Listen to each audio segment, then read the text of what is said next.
dia, hoje é 12 de maio, eu sou Ana Carolina Zitlag e esse é o Ouvindo um Podcast da Bloomberg Linha. Aqui eu te conto as principais notícias de negócios e de economia do Brasil e do mundo.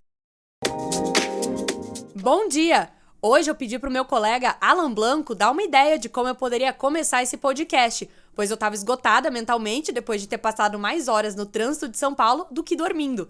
Depois ele me dá uma ideia ruim, que eu falei que ideia ruim, ele pensou mais um pouco e lançou essa aqui. Você sabia que tem apenas um país da América do Sul que reconhece Taiwan como um país independente? Eu respondi, não, Alan, eu não sabia. Aí depois disso ele disse, vou contar até 5 e você tenta responder. Aí eu falei, tá. Aí ele falou, 1, 2, 3, 4, 5. Nessa velocidade, Paraguai. Ouvinte, é isso. O Paraguai é o único país da América do Sul a reconhecer Taiwan como um território independente. E agora que temos um início para esse podcast, um início informativo, muito melhor do que os últimos 10 episódios, eu vou falar um pouco mais sobre isso. O que acontece é que o governo chinês afirma que Taiwan é parte integrante da República Popular da China e a maior parte do mundo reconhece o posicionamento chinês. A diplomacia com o Paraguai começou em 1957 e ficou mais intensa nos anos 90, quando o então presidente de Taiwan visitou o país para assinar diversos tratados, como acordos de importação e exportação, convênios no setor agrícola, entre outros.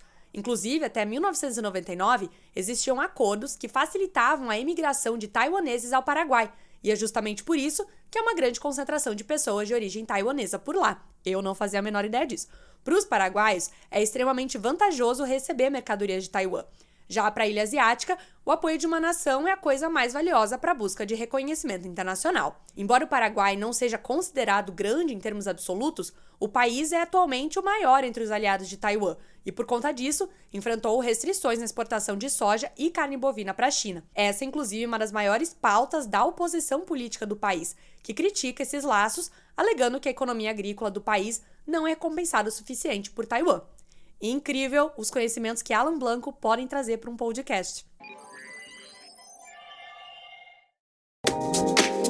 Agora, sendo o mais imparcial que eu posso, ótimas notícias. Depois de 8 meses, Elon Musk vai deixar o cargo de presidente executivo do Twitter e anunciou que uma mulher, que começará em cerca de 6 semanas, será a nova CEO da empresa. O nome dela não foi divulgado. No mês passado, Musk promoveu uma fusão do Twitter com uma empresa recém-criada chamada de X Corp. Sério, quem deixou isso acontecer? Musk, que comprou o Twitter em outubro do ano passado, assumiu o cargo que era de Parag Agrawal, que por sua vez havia substituído Jack Dorsey, o cofundador do Twitter, no comando da plataforma. Musk segue ainda como CEO da SpaceX e da Tesla. Ele tem sido alvo de questionamentos de acionistas da Tesla pelo que eles entendem ser uma distração do seu fundador e CEO com outras empresas, o que prejudicaria o desempenho da montadora líder em carros elétricos no mundo. Eu tô aqui falando do Musk, mas estou escrevendo esse roteiro em meio a um evento, pois sem tempo irmão, então eu sou obrigada a admitir que tenho esse multitasking, vamos chamar assim, em comum com Elon Musk. Vou tirar esse parágrafo inteiro, pois ele soou bem babaca. Ou agora eu vou deixá-lo depois deste meu comentário. O ponto é que, tal qual a administração do Twitter, em meio a todas as outras empresas dele, que inclui carros elétricos e foguetes, a execução deste podcast também pode capengar neste episódio, dado ao multitasking. O Brasil se encontra numa ótima posição para proporcionar ao seu povo uma vida melhor e, ao mesmo tempo, enfrentar com sucesso as ameaças das mudanças climáticas. Eu gostaria muito de ser otimista assim com o meu próprio dia, quem dirá com o futuro do país. Mas eu, no caso, não sou o Banco Mundial e quem está afirmando isso é um novo relatório do Grupo Banco Mundial, divulgado nesta quinta-feira. De acordo com o relatório sobre clima e desenvolvimento para o Brasil, ou CCDR na sigla em inglês, o país pode se tornar uma potência global de energia limpa e salvar a Amazônia com um plano de desenvolvimento que produza mais alimentos usando menos terras e melhore a proteção das florestas. Segundo Yohannes Zutti, o diretor do Banco Mundial para o Brasil, os choques climáticos podem levar de 800 mil a 3 milhões de brasileiros à pobreza extrema já em 2030. Por isso, abre aspas, é crucial que o Brasil acelere os seus investimentos rumo a um crescimento resiliente e de baixo carbono, fecha aspas. Segundo ele, para aproveitar ao máximo esse potencial, o Brasil precisaria de investimentos líquidos de 0,8% do seu PIB anual por ano até 2030. A geração de energia elétrica a partir de fontes renováveis no ano passado alcançou a marca de 92%, a maior dos últimos 2 anos. Só que, segundo a Câmara de Comercialização de Energia Elétrica, o resultado se deu, entre outros fatores, a um cenário hídrico-climático mais favorável, não há uma mudança às energias renováveis de fato. No ano passado, as usinas hidrelétricas responderam por 73,6% do total gerado, enquanto as eólicas por 14,6%. Durante um evento em abril, o ministro de Minas e Energia, Alexandre Silveira, destacou a importância do aproveitamento sustentável dos recursos naturais e anunciou que o governo deve investir aproximadamente 50 bilhões de reais para realizar o maior programa de transição energética do país, que vai permitir a construção de mais parques de energia eólica e solar no Nordeste. Segundo o Banco Mundial, um aumento em investimento em energias renováveis teria esses custos iniciais mais altos para geração, transmissão e armazenamento de energia. No entanto, os custos seriam plenamente compensados pela economia de combustíveis e custos operacionais. Mas enquanto o sonho não vem, vamos seguir falando de petróleo. Pois a Petrobras anunciou nesta quinta-feira que aprovou o pagamento de 24 bilhões de reais em dividendos aos acionistas referentes ao balanço de 31 de março de 2023.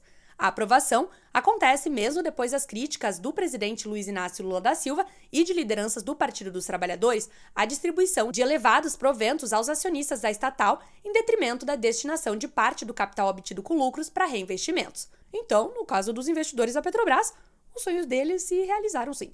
Os resultados financeiros refletem o excelente desempenho operacional da companhia. O pré-sal continua a ser o centro das receitas e da geração de caixa, respondendo por 77% da produção total. Em fevereiro, o pré-sal bateu um novo recorde mensal de produção, com 2,13 milhões de barris de óleo equivalente por dia, ou BOE na sigla. Agora vamos andar por territórios polêmicos, porque a sexta-feira eu quero causar. A tendência, que levou o governo de esquerda a vencer em eleições em vários países latino-americanos nos últimos anos, ficou abalada com a votação deste domingo no Chile, quando grupos de direita assumiram o controle decisivo do complicado processo de escrever uma nova Constituição. A eleição coloca a agenda progressista do presidente Gabriel Boric em xeque pouco mais de um ano após a sua posse, e também posiciona a direita do Chile para um retorno ao poder nas eleições de 2025. São más notícias para Boric, de 37 anos, o mais jovem líder eleito do mundo, cuja eleição coroou uma fase de forte demanda popular por uma nova Constituição, iniciada com as revoltas de outubro de 2019. Uma vez no cargo, porém, o presidente descobriu que os chilenos estavam mais interessados em domar a insegurança, a inflação e o desemprego do que em uma reforma constitucional. Nos 3 anos e meio desde o início do processo, o Chile passou de um apoio esmagador a uma reformulação da Constituição e da escolha de um grupo difuso de radicais e ativistas para liderá-la a uma rejeição das suas ideias e perda de interesse no projeto. Na votação de domingo, o partido mais votado foi o que menos quer mudanças na Constituição. O processo traz uma lição não só para o governo do Chile, mas também para outros partidos de esquerda que estão atualmente no poder na maior parte da região. Ideologia e princípios podem ajudar a ganhar eleições e manter as bases mobilizadas, mas, em última instância, os líderes eleitos são julgados pelo desempenho da economia. Faz sentido? Você concorda com isso? Me conta aí nos comentários e vamos conversar sobre isso. Civilizadamente, entendeu? Civilizadamente. Seja educado. Vamos terminar por aqui? Para aliviar aí a tensão e você não sair comentando essas coisas no almoço de família de domingo, porque dependendo de como forem as posições políticas dentro da sua família, talvez, pensa aí no que você vai falar, enfim. Longe de mim querer ser o pivô da treta de família no Dia das Mães. Dito isso, desejo a todos um excelente final de semana, um feliz Dia das Mães a todas as mamães aí que estão me ouvindo, também as mamães de todas as mamães e de todo mundo, e até segunda-feira. Um beijo.